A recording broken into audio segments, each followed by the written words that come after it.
कुंदन बाग हैदराबाद के सबसे महंगे एरियाज में से एक है। यहाँ के बड़े बड़े घर, सीनिक पार्क्स और ग्रीनरी लोगों को अपनी तरफ काफी अट्रैक्ट करते हैं। मगर क्या आप जानते हैं कि इसी एरिया में एक ऐसा घर भी है जिसके आसपास कोई भटकना भी नहीं चाहता। साजिद नाम का एक चोर कई दिनों से कुंदन बाग में बने एक घर पर नजर रख रहा था।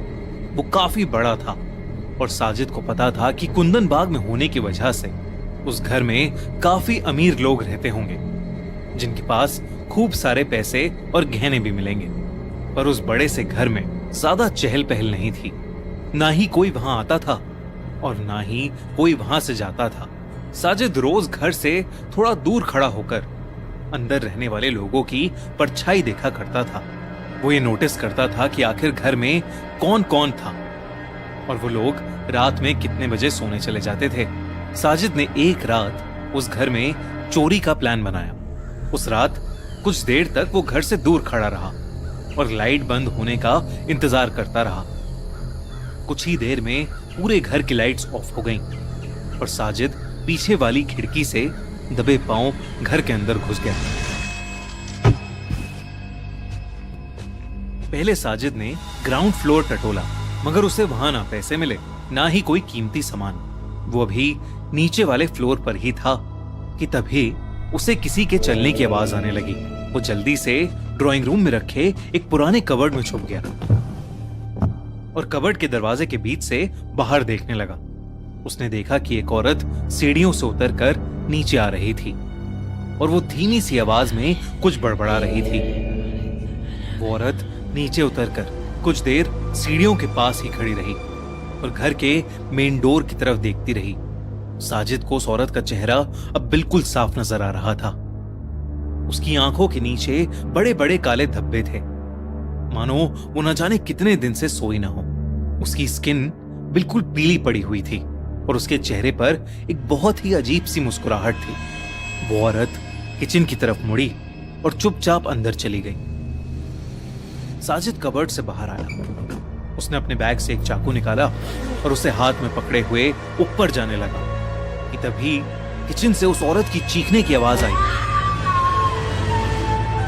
साजिद एकदम से डर गया और वो जल्दी से दबे पांव किचन की तरफ गया। उसने देखा कि वो औरत एक कोने में बैठी रो रही है और उसके हाथ में भी एक चाकू है और वो उस चाकू से जमीन पे कुछ खुरच रही है। उस औरत को देखकर साजिद थोड़ा घबराने लगा था, तो उसने सोचा कि वो जल्दी से छोटी मोटी चोरी करके वहां से निकल जाएगा। साजिद सीढ़ियों के ऊपर पहुंचा ही था, उसने देखा कि एक औरत बेडरूम के दरवाजे के सामने खड़ी उसे देख रही थी। उस औरत का चेहरा बिल्कुल वैसा ही लग रहा था जैसा उसकी बूढ़ी मां का लग रहा था। उसकी भी आंखों के नीचे काले धब्बे थे। साजिद ने हाथ में पकड़ा चाकू उस औरत को दिखाकर डराने की कोशिश की, मगर उस औरत को कोई फर्क ही नहीं पड़ रहा था। अचानक ही वो औरत हंसने लगी और उसकी आंखें बिल्कुल काली पड़ गईं। वो हंसते हंसते बेडरूम के अंदर चली गई। जैसे ही बेडरूम का दरवाजा खुला, साजिद को एक बहुत ही गंदी स्मेल आई। जब उसने अंदर देखा तो उसके होश उड़ गए। उस बेड पर 3 लोगों की डेड बॉडीज पड़ी हुई थीं और हैरानी वाली बात तो ये थी कि 2 लाशें उन्हीं लोगों की थीं जिन्हें साजिद ने अभी कुछ मिनट्स पहले देखा था। ऐसा लग रहा था कि जैसे उन्हें मरे हुए काफी दिन बीत चुके हैं, क्योंकि उनकी बॉडीज डिकम्पोज होने लगी थीं, जिसकी वजह से उनसे बहुत ही गंदी स्मेल आ रही थी। ये देखकर साजिद के रोंगटे खड़े हो गए थे। वो सीधा घर के बाहर भागा। उसने सोचा कि इस हालत में अगर उसे किसी ने देख लिया तो उसे चोर नहीं बल्कि खूनी समझा जाएगा। इसलिए वो सीधा पुलिस स्टेशन पहुंचा और उसने पुलिस को सब कुछ बताया। पुलिस की एक टीम साजिद को लेकर तुरंत उस घर में पहुंची। घर के मेन डोर पर और उस दीवार पर ढेर सारे खून के छींटे थे। ये देखकर सभी चौकन्ने हो गए और उन्होंने अंदर जाकर देखा कि वहां सच में 3 लाशें थीं। पुलिस ने उन लाशों को तुरंत फॉरेंसिक टीम के पास भेज दिया और उन्होंने यही मान लिया कि साजिद ने ही उन तीनों औरतों का मर्डर 4-5 दिन पहले किया होगा और मर्डर के इल्जाम से बचने के लिए उसने ये कहानी बनाई है।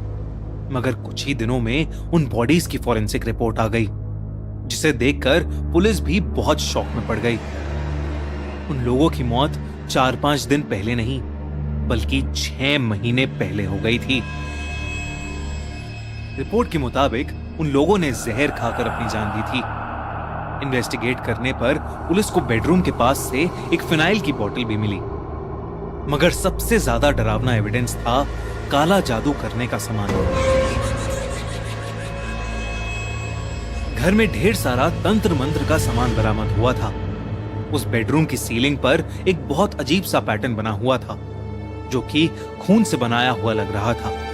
जब पड़ोसियों तक ये खबर पहुंची तो सबका दिल बुरी तरह दहल उठा। कोई भी ये मानने को तैयार ही नहीं था कि वो लाश 6 महीने पुरानी थी, क्योंकि पड़ोसी तो उस घर में रहने वाली औरतों को लगभग रोज ही घर की बालकनी में घूमते देखा करते थे। यही बात बार बार साजिद भी पुलिस से कह रहा था। कुछ लोग तो ये भी कह रहे थे कि ये लोग रोज खाना खाने के बाद टहलने बाहर आते थे और कई लोगों ने इनके घर में लाइट्स ऑन ऑफ होते देखी हैं। ये सब सुनकर पुलिस हक्की बक्की रह गई। उन्होंने उस पड़ोसी से और डिटेल में इन्वेस्टिगेट किया तो उसने बताया कि उस घर में 3 लोग रहते थे, एक बूढ़ी माँ और उनकी 2 बेटियां। वो तीनों ही बेहद अजीब से थे और किसी से बात नहीं करते थे।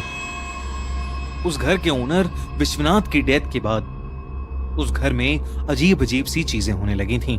पुलिस ने अपनी फाइनल स्टेटमेंट में यही रिकॉर्ड किया कि उन तीनों लोगों की मौत 6 महीने पहले ही हो चुकी थी और उन तीनों की मेंटल स्टेट ठीक नहीं थी, जबकि नेबर्स और साजिद की स्टेटमेंट्स बिल्कुल अलग थी। 2002 में हुए इस केस के बाद से कुंदन बाग के इस घर को लोग विचेस लायर बोलने लगे। आज के समय में कई टूरिस्ट्स इस घर को देखने आते हैं और वो ये सोचने की कोशिश करते हैं कि आखिर इस घर में हुआ क्या होगा। दोस्तों, कैसी लगी आपको हमारी कहानी? अगर अच्छी लगी तो हमारी वीडियो को लाइक, कमेंट और शेयर करें। साथ ही हमारे चैनल रोमन चक्कनिया को सब्सक्राइब करें।